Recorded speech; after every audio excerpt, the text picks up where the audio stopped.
Hello everyone, welcome to our channel BA success point. So friends, आज हम लोग देखने वाले हैं क्लास 12th का भूगोल, यानी कि जो भी मॉडल पेपर आप लोगों का एग्ज़ाम में आने वाला है। तो उसके कुछ प्रश्नों को देखते चलते हैं और कुछ ऑब्जेक्टिव क्वेश्चन देखेंगे, ताकि आप लोगों का जितना भी ऑब्जेक्टिव क्वेश्चन आप लोगों को एग्ज़ाम में बनता है वो उतने ऑब्जेक्टिव क्वेश्चन यहाँ पे देखने वाले हैं। ठीक है, तो चलिए बढ़ते हैं पहले क्वेश्चन की तरफ।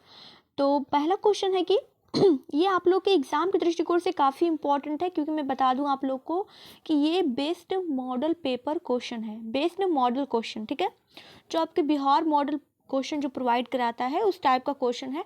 तो आप लोग इसे बिल्कुल मिस मत कीजिएगा। ये 35 क्वेश्चन आप लोगों को इसमें से सॉल्व करने हैं। ठीक है, और आपको इसमें 35 क्वेश्चन बिल्कुल मैक्सिमल सॉल्व करने हैं। ठीक है, और आपको यहाँ पर 2 गुने क्वेश्चन दिए जाएंगे। ठीक है, 2 गुने यानी कि 70 क्वेश्चन दिए जाएंगे, जिनमें से 35 क्वेश्चन आप लोगों को सॉल्व करने हैं। ठीक है, तो चलिए बढ़िए पहले क्वेश्चन की तरफ और जवाब दीजिए। सभी क्वेश्चन का आंसर दीजिए कमेंट बॉक्स में जल्दी से जल्दी। ठीक है फ्रेंड्स, चलिए पहला क्वेश्चन है कि निम्नलिखित में से कौन मानव भूगोल का उपागम नहीं है। तो निम्नलिखित में से कौन जो है मानव भूगोल का उपागम नहीं है? क्षेत्रीय विभिन्नता, स्थानीय संगठन, अन्वेषण और वर्णन या मात्रात्मक क्रांति। तो इसमें अगर जो सही ऑप्शन हो जाएगा मात्रात्मक क्रांति, मानव भूगोल का उपागम नहीं है। ठीक है, तो अगला क्वेश्चन देखते हैं।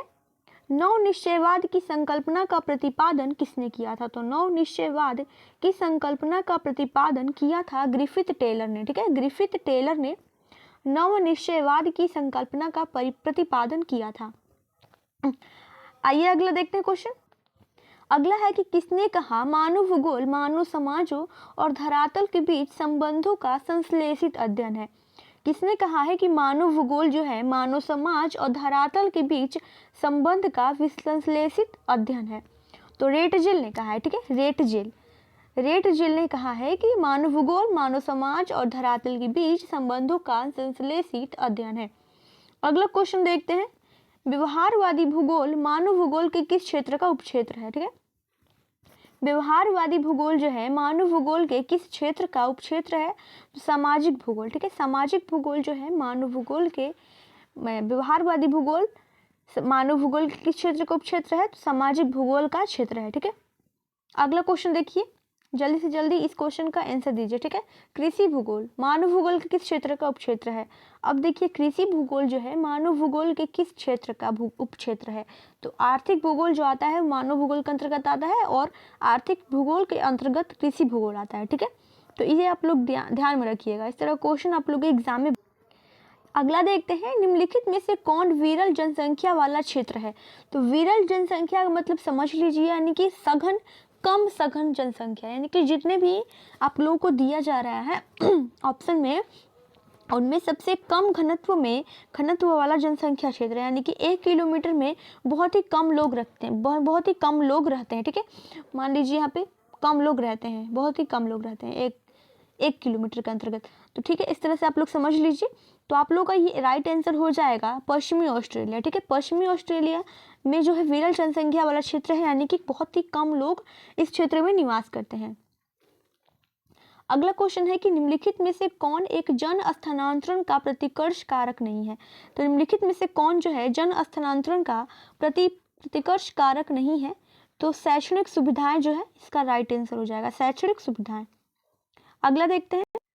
अगला है कि जनसंख्या वृद्धि दर सर्वाधिक है। जनसंख्या वृद्धि दर कहाँ सर्वाधिक है? तो अफ्रीका में जनसंख्या वृद्धि दर सर्वाधिक है। ठीक है, अफ्रीका में, यहाँ पे याद रखिए आप लोग। अगला है कि निम्नलिखित देशों में किसका लिंगानुपात विश्व में सबसे कम है? तो निम्नलिखित देशों में से किसका लिंगानुपात विश्व में सबसे कम है? तो संयुक्त अरब अमीरात का लिंगानुपात विश्व में सबसे कम है। ठीक है, आइए अगला देखते हैं। निम्नलिखित संख्या में कौन जो है जनसंख्या के कार्यशील आयु वर्ग का प्रतिनिधित्व करती है? तो कौन करती है जनसंख्या के कार्यशील आयु वर्ग का प्रतिनिधित्व? तो 15 से 59 वर्ष के बीच के लोग। ठीक है, आयु वर्ग के लोग। अगला देखते हैं। निम्नलिखित में कौन मानव विकास सूचकांक का मापक है? स्वास्थ्य, शिक्षा, संसाधनों तक पहुंच, यानी कि इसका राइट आंसर हो जाएगा इनमें से सभी, ये सभी जो है मानव विकास सूचकांक का मापक है। अगला है डॉक्टर महबूब उल हक मूल निवासी थे कहाँ के? तो डॉक्टर महबूब उल हक मूल निवासी थे पाकिस्तान के, ठीक है, पाकिस्तान के। अगला देखते हैं। अगला है कि मानव विकास सूचकांक में विश्व के निम्नलिखित देशों में से किसकी कोटि उच्चतम है, ठीक है। तो मानव विकास सूचकांक में विश्व के निम्नलिखित देशों में से किसकी कोटि उच्चतम है? तो नॉर्वे की कोटि जो है ये उच्चतम हो जाएगी, यानी कि नॉर्वे के देश को लोग जो हैं मानव विकास सूचकांक में प्रथम स्थान पे है, यानी कि इन सभी देशों को पछाड़ते हुए पहले स्थान पे पहुंच चुका है। आगे देखिए, निम्नलिखित में से किसे कर्तन दहन कृषि भी कहते हैं? तो निम्नलिखित में से किसे जो है कर्तन दहन कृषि कहते हैं? तो आदिम निर्वाह कृषि को कर्तन दहन कृषि कहते हैं, ठीक है। चलिए अगला है, सहकारी कृषि सबसे अधिक सफल कहाँ रही है? तो सहकारी कृषि मतलब डेनमार्क। आप लोग बस इस तरह से याद रखिए, सहकारी कृषि सबसे ज़्यादा सफल कहाँ रही? तो डेनमार्क में। बस ज़्यादा कुछ याद करने की जरूरत नहीं है, ठीक है। अगला है कि कोको किस प्रकार की कृषि का उपज है? कोको जो है किस प्रकार की कृषि की उपज है? तो रोपण कृषि की उपज है, ठीक है। अगला देखते हैं, निम्नलिखित में से कौन जो है रोपण फसल है? निम्नलिखित में से कौन रोपण फसल है? तो कपास जो है ये रोपण फसल हो जाएगा, ठीक है, कपास रोपण फसल। अगला है कि निम्नलिखित में से कौन द्वितीयक आर्थिक क्रियाकलाप है? द्वितीयक आर्थिक क्रियाकलाप यानी कि जो भी क्षेत्र होते हैं, जो जीविका उपार्जन के 3 क्षेत्र होते हैं, प्रथम द्वितीय और तृतीय, ठीक है। आप लोग इस तरह से याद रखिए। तो पहला जो है कृषि हो जाएगा, दूसरा है तीसरा हो जाएगा सेवा क्षेत्र, और जो दूसरा है उद्योग, ठीक है, उद्योग। तो आप लोग बस यहाँ पे याद रखें कि कृषि उद्योग सेवा, बस पहला दूसरा तीसरा यानी कृषि उद्योग सेवा। तो ये हो जाएगा निम्नलिखित में से कौन द्वितीयक आर्थिक क्रियाकलाप है? तो वस्त्र निर्माण, ठीक है, वस्त्र निर्माण। अगला है कि निम्नलिखित में से कौन कृषि आधारित उत्पाद नहीं है? तो निम्नलिखित में से कौन जो है कृषि आधारित उत्पाद नहीं है? तो नमक जो है कृषि आधारित उत्पाद नहीं है। अगला है कि निम्नलिखित में से किस अर्थव्यवस्था में उत्पादन का स्वामित्व व्यक्तिगत होता है? तो पूंजीवादी अर्थव्यवस्था में उत्पादन का स्वामित्व जो है वो व्यक्तिगत होता है। चलिए अगला देखते हैं, निम्नलिखित में से कौन वन आधारित उद्योग है? तो निम्नलिखित में से कौन जो है वन आधारित उद्योग है? तो लाख उद्योग जो है वन आधारित उद्योग हो जाएगा। चलिए, लाख मतलब समझ रहे हैं आप लोग? फिर गम ओम होता है लाख, लाह जिसे कहते हैं आम भाषा में, और उसी का उत्पादन वन आधारित है, ठीक है। अगला है कि निम्नलिखित में से कौन जो है अगला है कि निम्नलिखित में से कौन चतुर्थक आर्थिक क्रियाकलापों से संबंधित है? तो चतुर्थक आर्थिक क्रियाकलाप जो है विश्वविद्यालय शिक्षण जो है चतुर्थक आर्थिक क्रियाकलाप के अंतर्गत आता है। अगला है कि निम्नलिखित में से कौन एक पंचम क्रियाकलाप है? निम्नलिखित में से कौन जो है पंचम क्रियाकलाप? तो बाह्य स्रोतन पंचम क्रियाकलाप, ठीक है। अगला है कि लंबी दूरी तक भारी सामान ढोने के लिए कौन सबसे सस्ता परिवहन साधन हो जाएगा? तो लंबी दूरी तक अगर आपको भारी सामान ढोना है तो सबसे सस्ता साधन हो जाएगा जल परिवहन, ठीक है, जल परिवहन। आगे देखिए, बृहद ट्रंक मार्ग संबंधित है किससे? तो बृहद ट्रंक मार्ग संबंधित है किससे? तो आइए देखते हैं।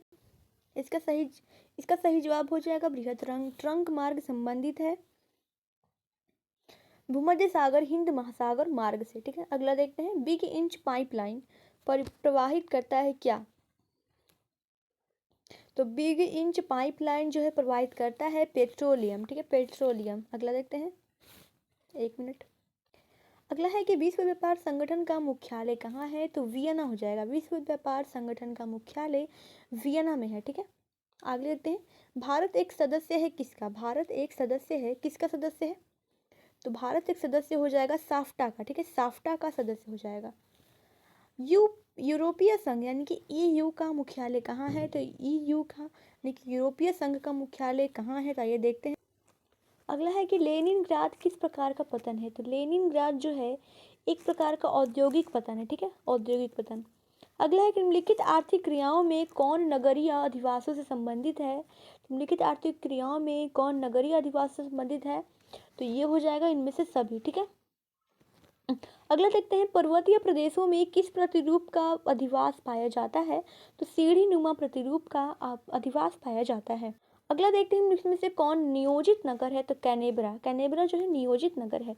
अगला है कि निम्नलिखित प्रदेशों में कौन सुप्रलेखित प्राचीनतम नगरीय बस्ती है, तो सिंधु घाटी। ठीक है। अगला है कि निम्नलिखित में से कौन परिवहन नगर है, निम्नलिखित में से कौन जो है परिवहन नगर हो जाएगा, तो सिंगापुर। ठीक है। चलिए अगला देखते हैं। अगला है कि निम्नलिखित 2011 की जनगणना के अनुसार किस राज्य का जनसंख्या घनत्व सबसे अधिक है, तो बिहार का। ठीक है। अगला है कि किस भाषा परिवार की जनसंख्या सबसे कम है, तो द्रविड़ भाषा परिवार की जनसंख्या जो है सबसे कम है। अगला देखते हैं कि 2011 की जनगणना के अनुसार भारत का जनसंख्या घनत्व 382 व्यक्ति वर्ग प्रति वर्ग किलोमीटर है। ठीक है। अगला देखते हैं भारत में पुरुष प्रवास की प्रमुख धारा क्या है, तो ग्रामीण से नगरीय।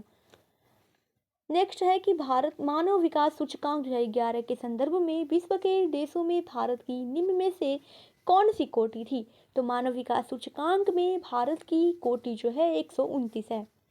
अगला देखते हैं मानव विकास सूचकांक में भारत के निम्नलिखित राज्यों में से किसकी कोटि उच्चतम है, तो केरल की कोटि जो है उच्चतम हो जाएगी। ठीक है। नेक्स्ट है कि निम्नलिखित केंद्र शासित प्रदेशों में किसकी साक्षरता दर उच्चतम है, तो लक्षद्वीप की। लक्षद्वीप की राजधानी कावारती हो जाएगी। अगला देखते हैं कि निम्नलिखित में से कौन गैरिसन नगर है, तो गैरिसन नगर यानी कि कौन सा गैरिसन नगर है, तो जमशेदपुर हो जाएगा। जिस तरह के औद्योगिक वाला नगर जो है वो गैरिसन नगर। ठीक है। अगला देखते हैं निम्नलिखित में से कौन खनन नगर है, तो रानीगंज। ठीक है, रानीगंज। नेक्स्ट है हरित क्रांति संबंधित है खाद्यान्न उद्यान उत्पादन से। ठीक है।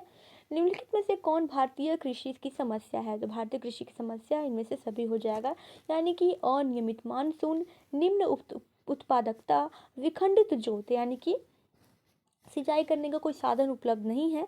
ठीक है। चलिए निम्नलिखित में से कौन रेशेदार फसल नहीं है, तो चाय हो जाएगा। ठीक है। इनमें से निम्न में से पूछ रहा है, जो कपास रेशेदार फसल है, जूट भी हो जाएगा, मेस्टा भी हो जाएगा। ठीक है। अगला देखते हैं। अगला है निम्नलिखित में से कौन फसल शुष्क कृषि से संबंधित नहीं है, तो गन्ना जो है शुष्क कृषि से संबंधित नहीं है। निम्नलिखित में से कौन खाद्य फसल है, तो गेहूं एक खाद्य फसल हो जाएगा। ठीक है। चलिए निम्नलिखित में राज्यों में से कौन कॉफी उत्पादक है, तो इनमें से सभी जो है कॉफी उत्पादक है। ठीक है।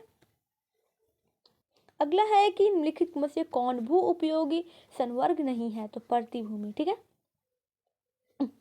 निम्नलिखित में से भारत का सबसे लंबा राष्ट्रीय महामार्ग कौन सा है, तो NH-44 है। जल क्या है, तो जल है एक अनवीकरणीय संसाधन। ठीक है। अगला देखते हैं कि निम्नलिखित नदियों में से कौन पूर्व की ओर प्रवाहित नहीं होती है, तो नर्मदा नदी जो है पूर्व की ओर प्रवाहित नहीं होती है। यह पश्चिम अमरकंटक पहाड़ी से निकल के महाराष्ट्र, मध्य प्रदेश, गुजरात होते हुए बंगाल अरब सागर में जाकर गिर जाती है। ठीक है, कच्छ की खाड़ी में। तो ठीक है, चलिए आगे देखते हैं। केंद्र सरकार द्वारा चलाई गई हरियाली प्रोजेक्ट संबंधित है वायु संरक्षण से और जल संरक्षण से, यानी कि ए और बी दोनों हो जाएगा। ठीक है। चलिए नेक्स्ट देखते हैं निम्नलिखित में से कौन परंपरागत ऊर्जा स्रोत है, तो कोयला, पेट्रोलियम, प्राकृतिक गैस इनमें से सभी हो जाएगा। अगला है कि हीराकुंड परियोजना जो है कहाँ अवस्थित है, तो हीराकुंड परियोजना जो है ये ओडिशा में महानदी पर है। महानदी पर हीराकुंड परियोजना बनाया गया है। ठीक है। अगला है कि भंडारा मैग्नीज, एक मिनट, भंडारा मैग्नीज जो है किस राज्य में पाई जाती है, भंडारा मैग्नीज क्षेत्र जो है किस राज्य में पाई जाती है, तो ये आप लोग कमेंट बॉक्स में जरूर करें, गूगल करके या फिर किसी भी तरह से इस क्वेश्चन का आंसर जरूर दें। ठीक है। चलिए अगला है कि भारत में जो है प्रथम नाभिकीय ऊर्जा परियोजना कहाँ स्थापित की गई थी, तो तारापुर में। ठीक है, तारापुर कहाँ है, महाराष्ट्र में है। एक मिनट यहाँ पे डिस्कस एक थोड़ा सा कर लीजिए। तारापुर कहाँ है, महाराष्ट्र में। नौरोरा कहाँ है, उत्तर प्रदेश में। कैगा कर्नाटक में है। और कलपक्कम कहाँ है, तमिलनाडु में। ठीक है। निम्नलिखित राज्यों में से किसमें जो है काकरपारा नाभिकीय ऊर्जा केंद्र अवस्थित है, तो काकरपारा कहाँ है, गुजरात में है। चलिए आगे देखते हैं। देखते हैं अगला, विजयनगर लौह स्तंभ केंद्र कहाँ अवस्थित है। ठीक है, विजयनगर लौह स्तंभ केंद्र कहाँ अवस्थित है, एक मिनट आगे देखते हैं। विजयनगर लौह इस्पात केंद्र कहाँ अवस्थित है, तो विजयनगर लौह इस्पात केंद्र अवस्थित है कर्नाटक में। ठीक है, कर्नाटक में। आगे देखते हैं प्रमुख तेल क्षेत्र कहाँ अवस्थित है, तो प्रमुख तेल क्षेत्र जो है असम में है। कौन सा है, तो डिगबोई है। निम्नलिखित में से कौन जो है उत्तर पूर्वी रेल मंडल का मुख्यालय है, उत्तर पूर्वी रेल मंडल का मुख्यालय। ठीक है, तो आप लोग यहाँ पे देख सकते हैं पूर्व मध्य रेलवे, यानी कि पूर्व मध्य रेलवे का है ये, ठीक है। इलाहाबाद है मध्य रेलवे का, कोलकाता है पूर्व, उत्तर पूर्व रेलवे का जो हो जाएगा वो गोरखपुर हो जाएगा, ठीक है, गोरखपुर। चलिए आगे देखते हैं, अगला देखते हैं, नई औद्योगिक नीति की घोषणा कब की गई थी। नई औद्योगिक नीति की घोषणा 1991 में की गई थी। अगला है कि भारत में वायु परिवहन सेवा कब से शुरू की गई। तो आप लोग इसे भी कमेंट बॉक्स में ज़रूर से ज़रूर उत्तर दें इसका, ठीक है। चलिए आगे देखते हैं, उत्तर दक्षिण गलियारा किसको किसको जोड़ता है। तो उत्तर दक्षिण गलियारा जो है ये जोड़ता है जम्मू कश्मीर, श्रीनगर से कन्याकुमारी तक, श्रीनगर से कन्याकुमारी तक। चलिए आगे बढ़ते हैं, इनमें से कौन स्थलबद्ध पोताश्रय है। स्थलबद्ध पोताश्रय यानी कि, तो ये हो जाएगा हल्दिया, ठीक है, हल्दिया। एक मिनट, हल्दिया नहीं होगा, यहाँ पे होगा विशाखापट्टनम, ठीक है, विशाखापट्टनम।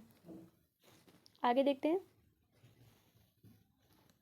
कांडला, कांडला कहाँ है, कांडला तो ये हो जाएगा महाराष्ट्र में, कांडला तो ये महाराष्ट्र में है, ठीक है। दो देशों के मध्य व्यापार जो है अंतर्राष्ट्रीय व्यापार कहलाता है।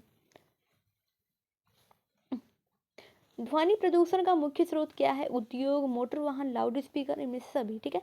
तो ये हुआ आप लोगों का टोटल पूरा का 70 क्वेश्चन आप लोग कंप्लीट हो चुका है।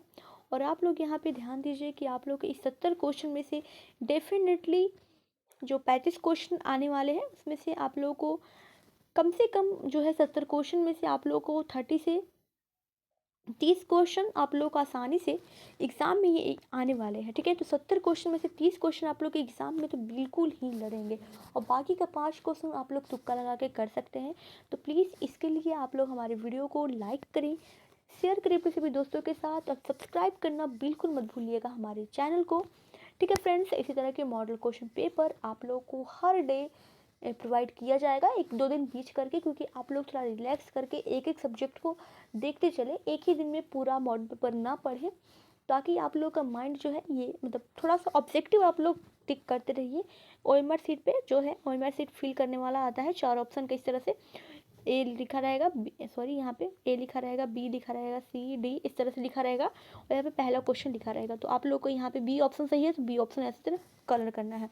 तो इस तरह का क्वेश्चन आप लोग को पर डे जो है इस तरह का क्वेश्चन आप लोगों को लगाना है। और बिल्कुल आप लोगों को टेंशन लेने की ज़रूरत नहीं है, क्योंकि एग्ज़ाम में जो पूछा जाएगा उसमें से 50% तो हम लोग के वीडियो को देखकर ही आप लोगों का ऑब्जेक्टिव क्लियर हो जाएगा, और बाकी का सब्जेक्ट पे क्वेश्चन भी आप लोगों को प्रोवाइड करा दिया जाएगा।